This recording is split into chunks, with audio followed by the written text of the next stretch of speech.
สวัสดีค่ะสวัสดีพ่อแม่พี่น้องสุภูสุคนด้วยค่ะกลับมาอีกแล้วค่ะกับสาวไทยบ้านชาแนลวันนี้นำเสนอเมนูตำทะเลค่ะถาดใหญ่ๆเลยมีหอยแมงภู่ค่ะตัวโตๆใส่กุ้งใส่หน่อไม้เป็นซั่วทะเลนะคะวันนี้ค่ะเมนูแซ่บๆเลยค่ะ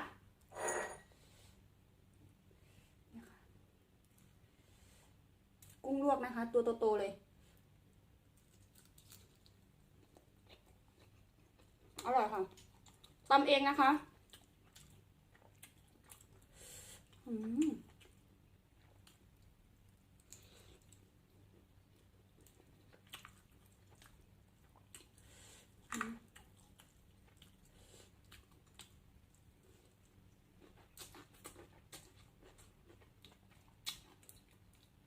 ชะอมค่ะ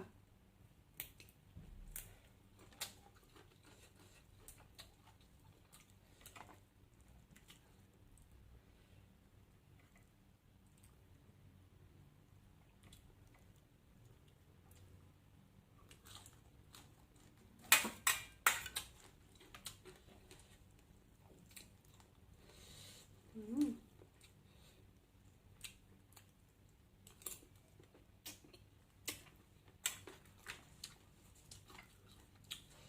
ผักบุ้งค่ะ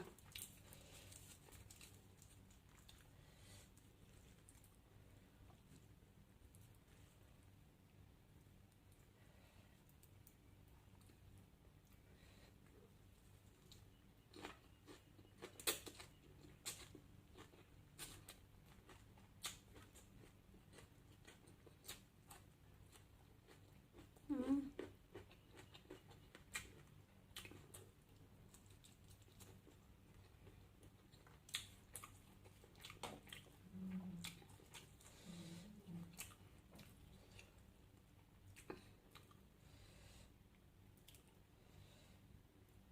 มาค่ะ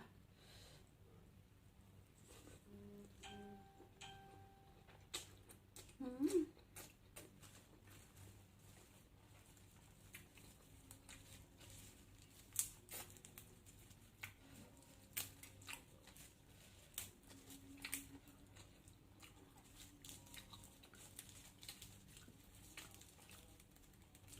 ผักแพรวจ้ะ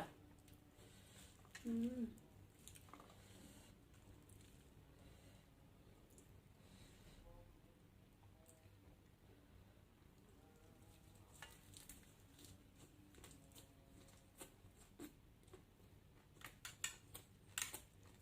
อืม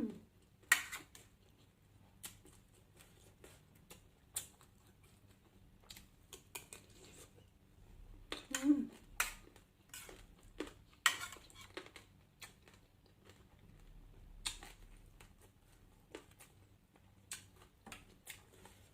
อืม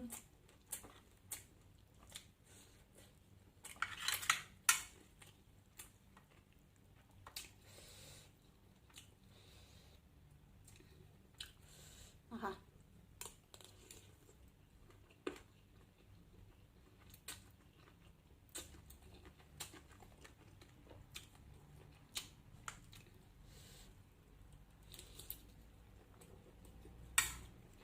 อืม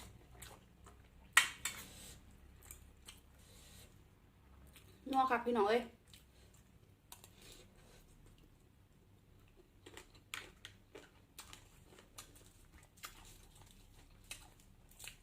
ผักบุ้ง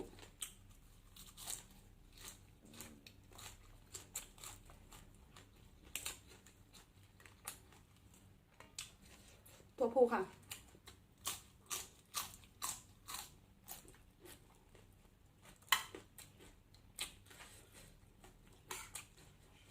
อืม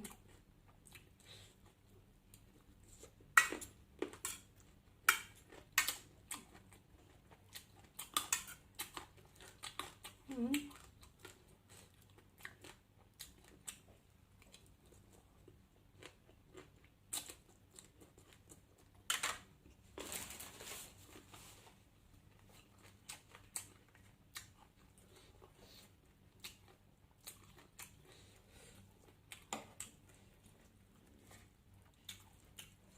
อืม แสบพี่น้องเอ้ย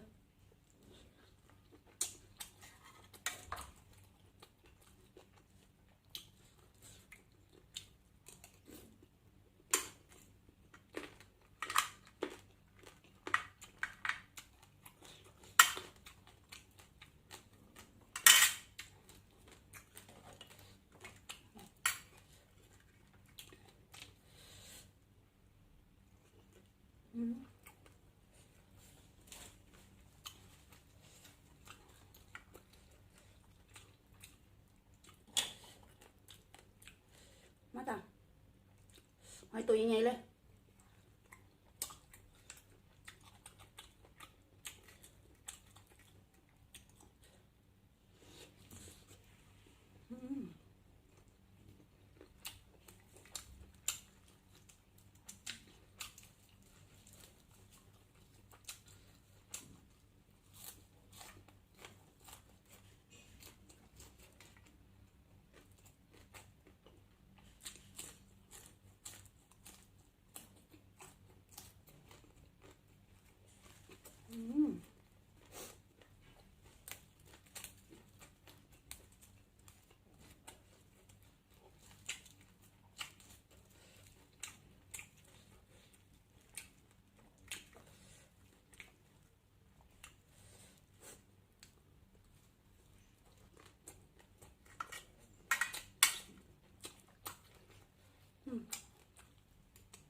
มาแล้วค่ะ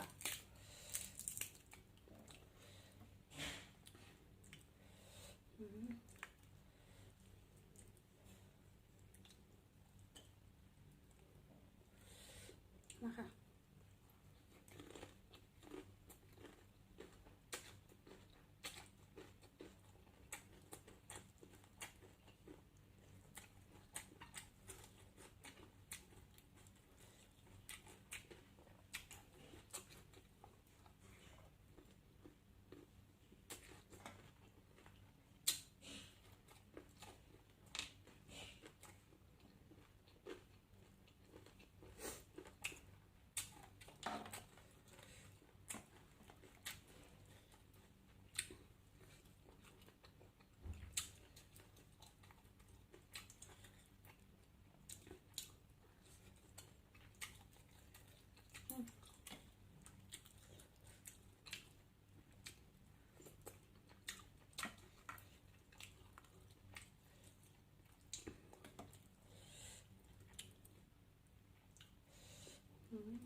มาพี่น้อง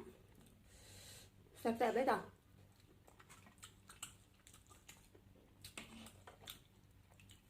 เข้ากันหมดไปนั่น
อื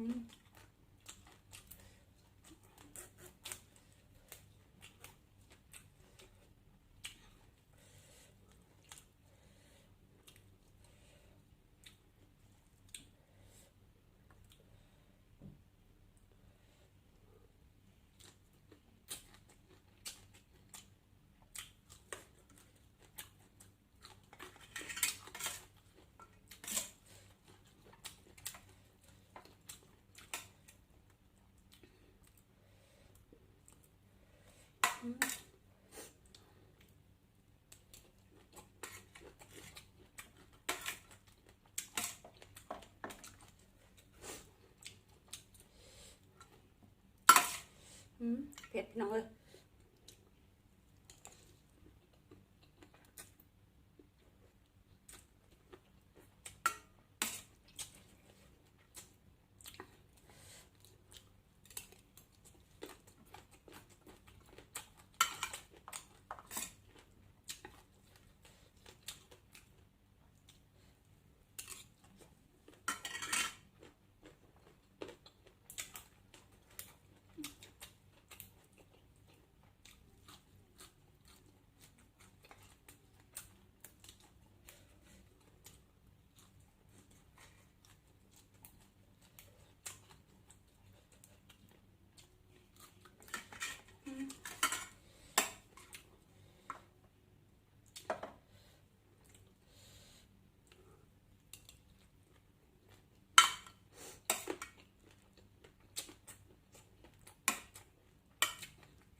พี่น้องเลยแซ่บบ่เท่านั้นนิ้วเข่าแต่มื้อนี้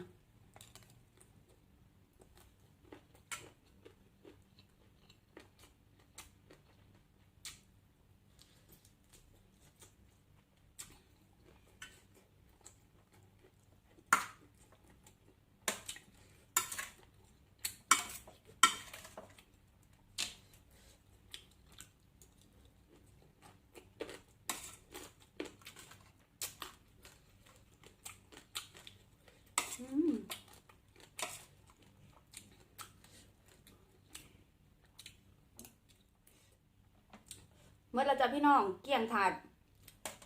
แซ่บหลายขอบคุณพ่อแม่พี่น้องที่เขามาติดตามรับชมด้วยค่ะขอบคุณทุกกำลังใจขอบคุณทุกไลค์ทุกแชร์ทุกซับสไครต์สาวไทยบ้านกะขอจบคลิปไว้แค่นี้ก่อนจ้ะเดี๋ยวพอกันใหม่คลิปหน้าจังไดกะฝากช่องสาวไทยบ้านไว้น้ำหมกอ้อมอกอ้อมใจในเด้อจ้าเด้อคลิปนี้ก็ไปแล้วค่ะสวัสดีค่ะกดไลค์กดแชร์ให้ด้วยนะคะ